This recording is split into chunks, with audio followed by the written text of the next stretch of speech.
1998, Queen Elizabeth will hand out some of the highest awards in the British Empire, one to Dr. Schuyler Mead Jones from Wichita. I wanted to see Paris and Rome and London and Athens and all these famous cities. He knew early he wanted travel and adventure, leaving for Europe in 1950, working as a photographer and reporter in Paris, then Africa. Thinking I might spend 6 months there, and ended up spending the best part of 5 years.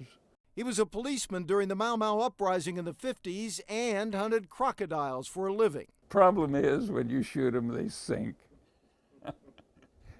So, in response to my question, what they said the obvious, you jump in after them. He wrote a book about Africa, then 1958, the trip of a lifetime in a minibus starting in Greece. I then set out overland across Asia, driving across Turkey and Iran and Afghanistan, Pakistan, into India and Nepal.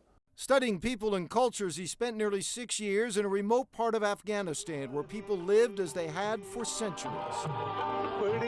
The people of Afghanistan are wonderful, hospitable, good-humored, great people. Afghanistan was really one of the most important experiences of my life.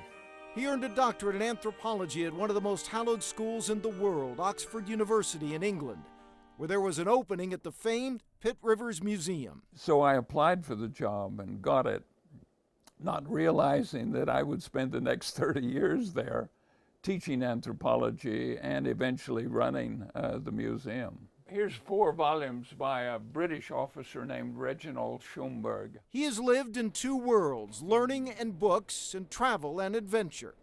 His passport reads like a novel, these countries only a partial list of his travels.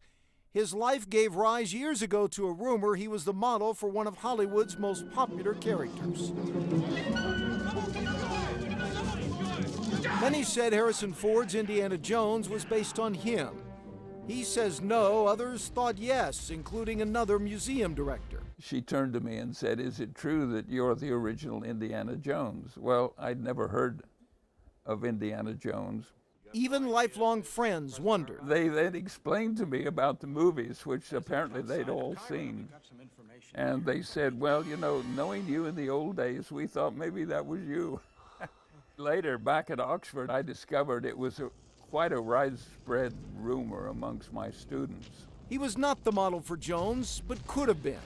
Oh yes, the Queen's Award.